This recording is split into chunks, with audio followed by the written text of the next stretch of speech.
Jacob turned onto the long gravel drive, dense forest crowding in from either side. The mansion came into view through the trees, imposing yet decaying, windows staring like empty eyes. He parked and stepped out into the chill dusk. His breath clouded before him as he gazed up at the aged stone facade. This place held so many memories, of summers playing in meadows, winters huddled by the fire swapping stories with Grandpa. Now only silence greeted him. Shouldering his toolbox, Jacob made his way inside. Dust lay thick, every surface dulled by grime. He wandered room to room, tracing footsteps in the grit as flickering light revealed carved woodwork and stained glass begging restore. This had once been a place of wealth and beauty, now hauntingly still. In the parlor, Jacob paused by the grand piano. Grandpa had played each night, elegant melodies flowing from well-worn keys. He lowered the fallboard now to find sheets untouched for years. A sudden squeak made him start, jerking around, just a mouse, scurrying across worn rugs toward shadowed corners. Heart pounding, Jacob shook his head. This place was getting to him already. He withdrew his phone to check the time. Almost dark. Best get started on repairs before night fell fully. Gathering tools, he began scraping layers of filth from windows to let in what daylight remained. As Jacob worked, the forest grew darker outside. Bare branches traced onto purple skies as light leaked from the world.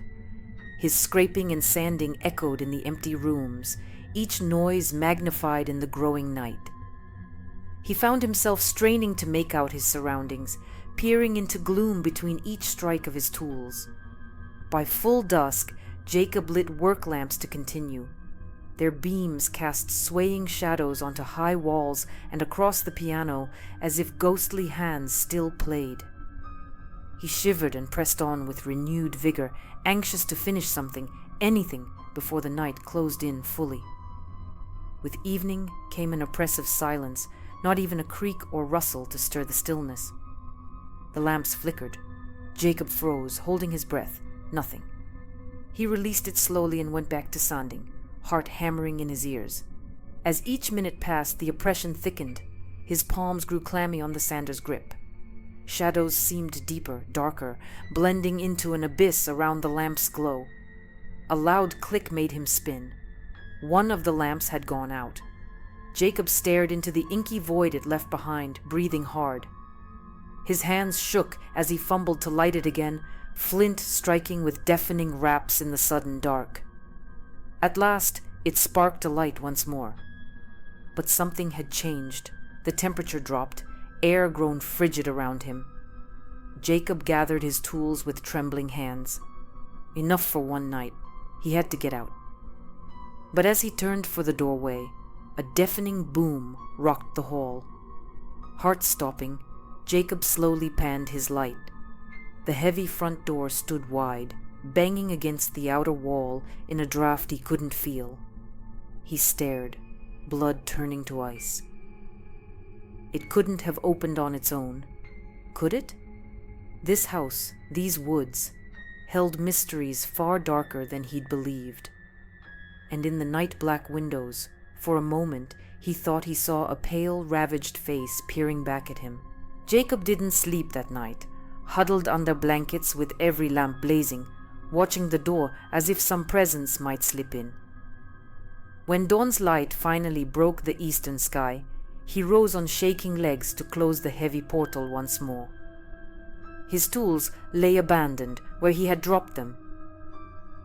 Jacob hesitated, then steeled himself to retrieve them.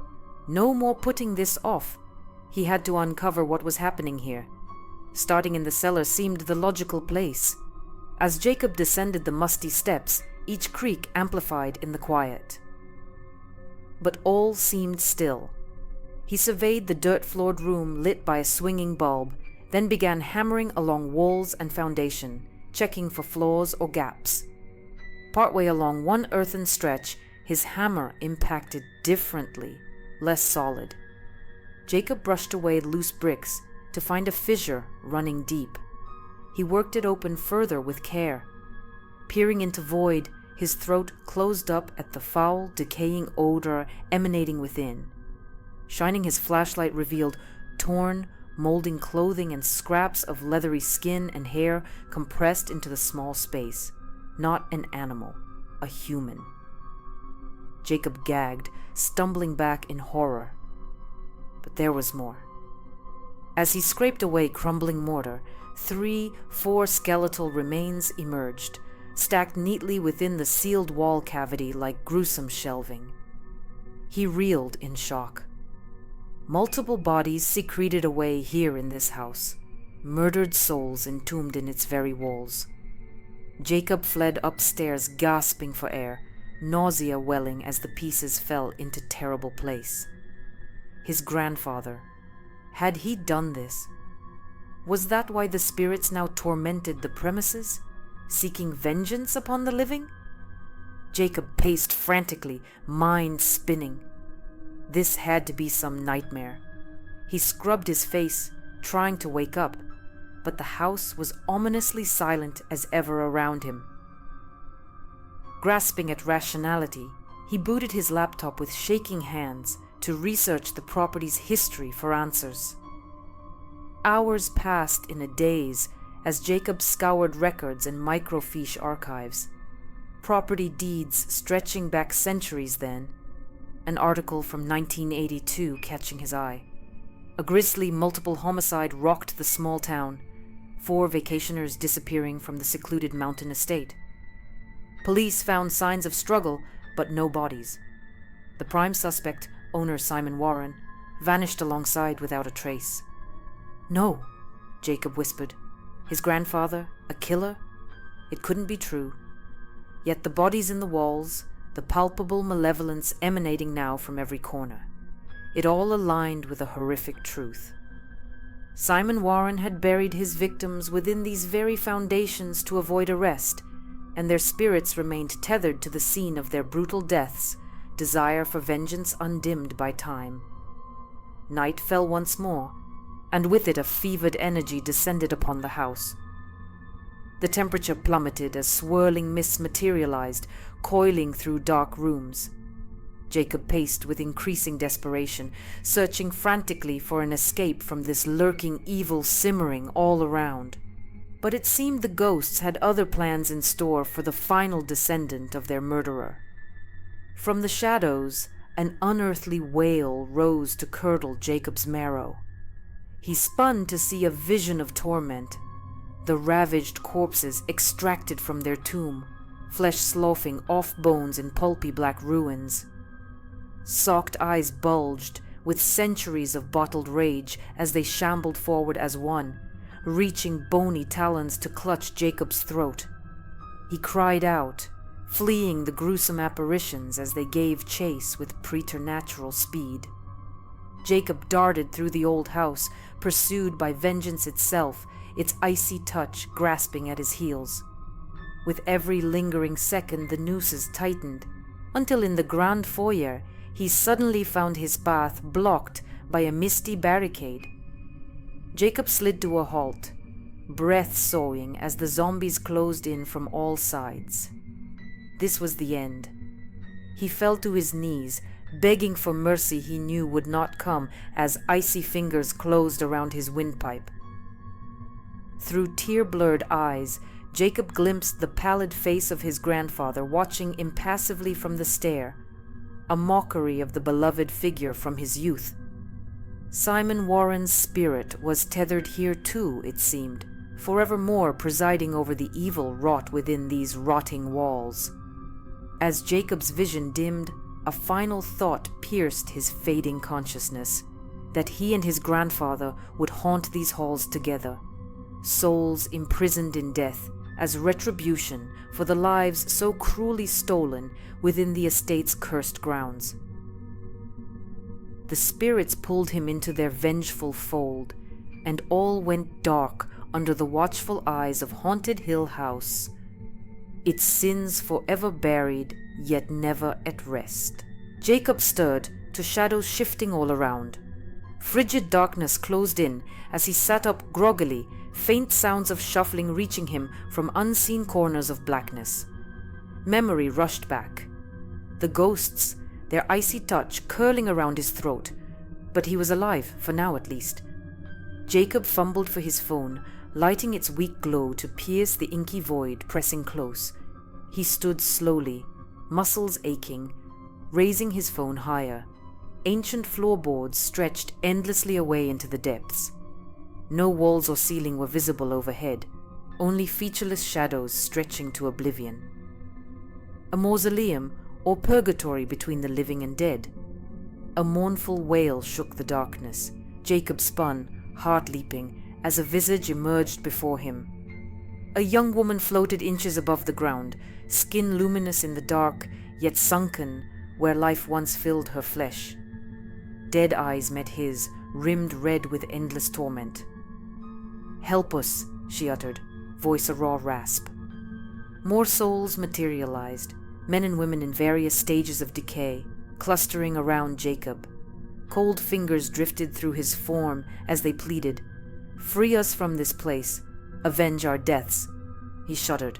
"How? Your killer is long dead, as am I now it seems." A shriveled hand waved toward the endless void. "Find the others. Lay our bodies to rest at last with proper rites. Only then can we leave this living hell of purgatory and darkness." The ghosts faded back as Jacob turned, steeling himself. He had no choice but to try, for their sake and his own. Raising his light, he began picking his way across the creaking boards, jumping at every crack and moan. Time lost all meaning as he wandered. Jacob grew weary, despairing he would never escape this trap of shadows and souls. But then, a dim glow up ahead, like moonlight seeping between boards. He ran toward it eagerly and pushed against the light, breaking through into a familiar timber beam foyer. Jacob stood stunned, still gripping his phone light, staring up the curving staircase. Silver moonbeams filtered in to illuminate drifting motes of dust, and an unnatural stillness lay over all. Stepping closer, he glimpsed reddish-brown stains marring the agate wood. A sick feeling rose in Jacob's gorge as realization sank in. He was standing upon the scene of the gruesome crime that spawned this curse 34 years ago. 4 innocent souls met their end here in a brutal slaughter, becoming trapped between realities by their unavenged deaths. A plan formed as Jacob mounted the stairs. He would exhume the murdered victims from their wall tomb and cellar grave as the ghosts demanded. Perform a ceremony to honor the dead with earth once more. And in so doing, lay the vengeful spirits eternally to rest, so all could find peace at last. Jacob worked through the night gathering implements, shovels, saws, kindling, and oil for a pyre. At dawn's first light, he descended to the cellar, implements in hand. The skeletal remains still packed tightly within its rocky nook like ghastly trophies. He began carefully excavating the ancient bones. One by one, Jacob brushed soil from yellowed skulls and brought the victims' mortal remains to lay respectfully on the lawn. 4 mounds he crafted, dotting each with fragrant wildflowers. As the sun rose to its zenith, he set the prepared tinder ablaze with a match, flames licking hungrily into an inferno. Jacob stood back, watching the kindled pyres with a heavy heart. "Go now in peace," he murmured into the soft breeze. As embers flickered and ash swirled into the brilliant sky, a silence fell over the countryside unlike any before. An invisible burden lifted from the very land. Turning, Jacob took his first free breath within the mansion's walls.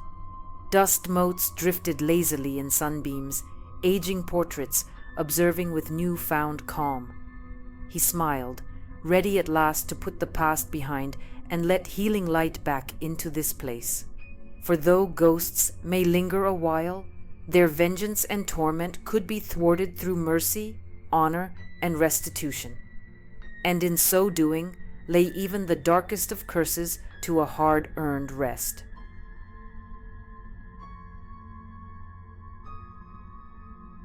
Thanks for listening to this story. Put a like and subscribe to the channel so you don't miss new stories.